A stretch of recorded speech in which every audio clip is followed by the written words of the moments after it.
محمد خان صاحب، ابھی تو 26ویں اور 27ویں ترمیم کے حوالے سے جو پہلے بات ہوتی رہی، اب تو 28ویں ترمیم کی بات ہو رہی ہے، تو پاکستان تحریک انصاف اپوزیشن کی کیا حکمت عملی ہوگی اگر یہ ترمیم بھی سامنے آ جاتی ہے؟ کس طرح سے اس کا راستہ روک پائیں گے اس دفعہ؟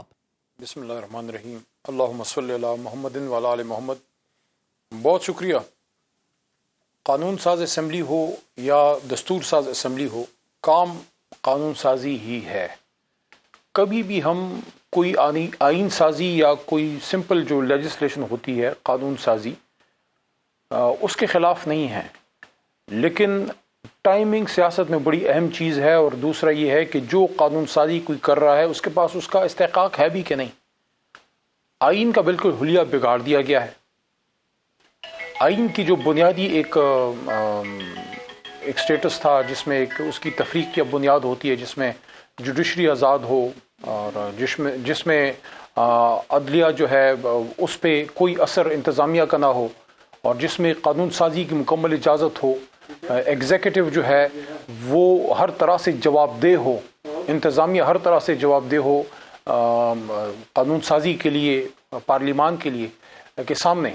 یہ چیزیں وہ بنیادی اصول تھے جو ہماری آئین کی بنیاد تھے، independence of judiciary, sovereignty of the parliament, یہ ساری چیزیں۔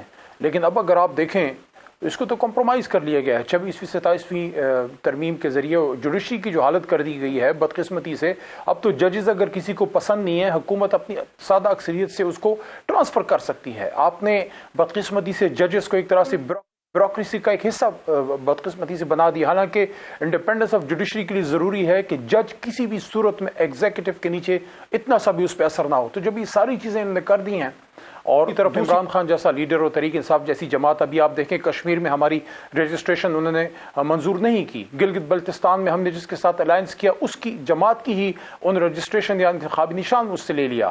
تو ایسی حالت میں اگر آپ آئین سازی کی طرف جا رہے ہیں، اس کا مطلب ہے آپ کی نیت میں فطور ہے۔ بہرحال پھر بھی اتنی لمبی تمہید کے بعد بھی میں کہتا ہوں 28ویں ترمیم سامنے آ جائے، چیزیں سامنے میز پہ رکھ دیں، اس کے بعد ہم اس پوزیشن میں ہوں گے کہ اس پہ اپنے لیڈر جناب عمران خان صاحب سے مشورہ کریں، اور اس کے بعد اپنے اس پہ کوئی رائے دیں۔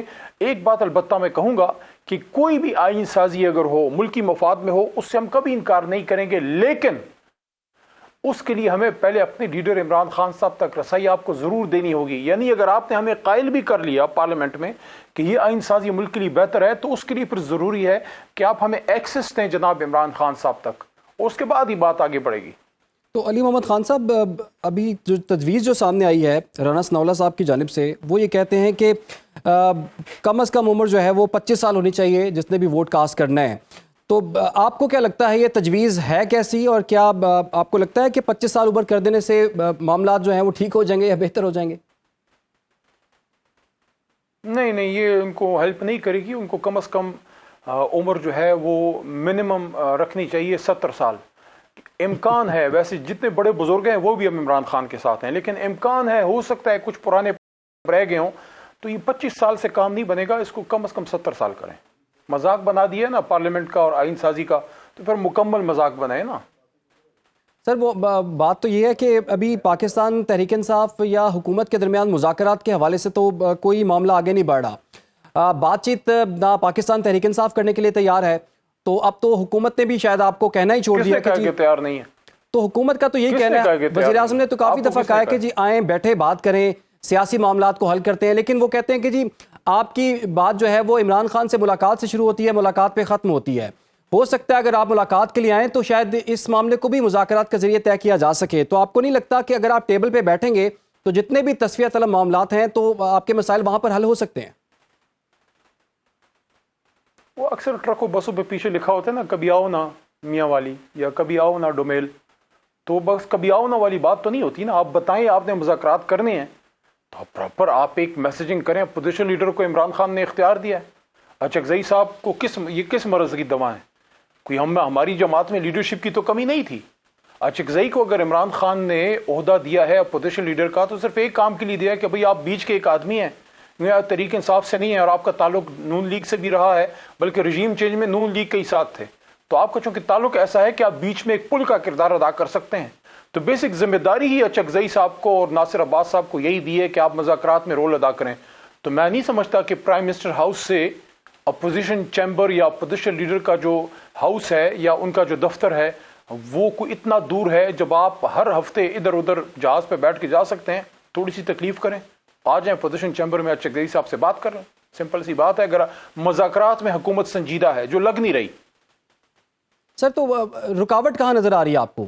آپ خود کہہ رہے ہیں کہ حکومت بڑی مشکلات میں ہے. نیت میں فطور ہے. ابھی ریسنٹلی ہم نے دیکھا کہ مہنگائی بھی بہت زیادہ بڑھ گئی ہوئی ہے. پاکستان تحریک انصاف کہتی ہے کہ ہمارے ساتھ لوگوں کی بڑی سپورٹ ہے, جیسے کہ آپ خود بھی مانتے ہیں اس بات کو کہ جتنا بھی نوجوان طبقہ ہے وہ آپ کا ووٹر اور میں نہیں مانتا, دنیا مانتی ہے, میں کیوں مانوں گا؟ تو سر دنیا مانتی ہے بھائی, یہ کیا بات ہے؟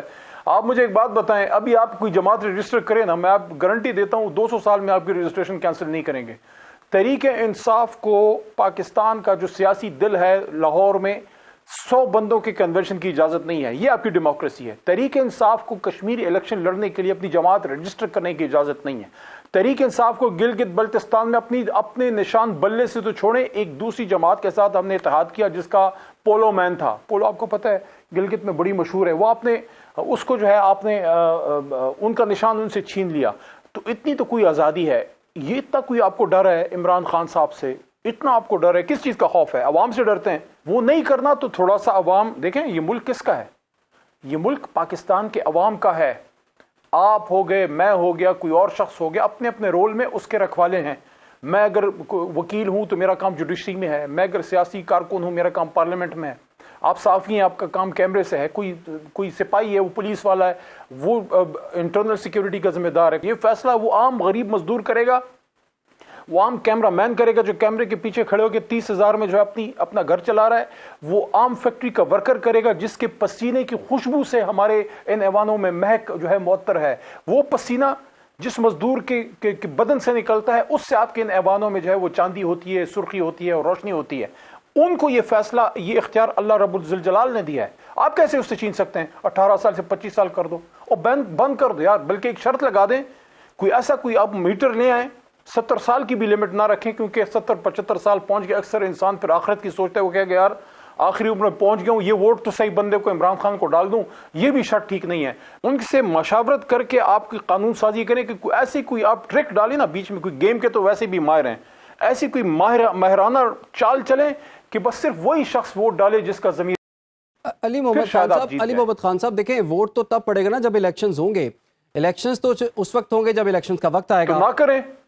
اگر ایسے ہی کرنے ہیں تو نہ کریں نا. یہ کیا الیکشن تھا یار؟ میرے بھائی میری بات سنیں یار, آپ بھی پاکستانی ہو, میں بھی پاکستانی ہوں. اللہ کا سنو نا, سنیں یار. دیکھو وہ ایک شریف آدمی ہے, ان کا وکیل رہا ہے سلمان اکرم راجہ. میاں نواز شریف کا وکیل تھا پاناما کیس میں. جب میاں نواز شریف پہ اربوں روپے کی کرپشن کا کیس تھا, ان کے وکیل سلمان راجہ تھے. وہی سلمان راجہ ان کو بڑے پسند تھے, لیکن جب وہ سلمان راجہ تحریک انصاف میں آ گئے تو وہ ان کی آنکھ کا شہتیر بن گئے. یعنی کہ اس جیسے آدمی کی موجودگی میں نے وہ ویڈیوز دیکھی کہ لوگوں کے ہاتھوں سے کاغذیں چھین رہے ہیں, وہ بھی اپنی سیٹ ہار گیا. وہ 70-80 سال کی جو ماں ہے عثمان ڈار کی, اس سے آپ کو ڈر ہے. یہ بڑے سورما بنتے ہیں ہمارے ڈیفنس منسٹر صاحب. آپ تو اپنے علاقے میں عثمان ڈار کی 85 سالہ بوڑھی ماں سے ڈرتے ہو, 2 بار آپ اس پہ الیکشن ہار گئے ہو. تو یہ کیا باتیں ہیں؟ کون سی جمہوریت بھائی, کون سی جمہوریت؟ اچھا آخر میں علی محمد خان صاحب یہ صرف بتا دیجئے کہ وہ جو تحریک شروع کرنی تھی آخر میں کیا کوئی خطرہ بڑھ گیا؟ خطرہ بڑھ گیا سر. پروگرام کا وقت چونکہ ختم ہو رہا ہے, میں آپ سے کوئکلی یہ پوچھنا چاہ رہا ہوں کہ وہ جو تحریک شروع کرنی تھی, وہ سب سن لیں جو مجھے سن رہے ہیں, تحریک جو شروع کرنی تھی کیا سن لیں مجھے, آخر میں سن لیں مجھے. خدا صرف ایک ہے, وہ آسمانوں میں ہے. بے شک.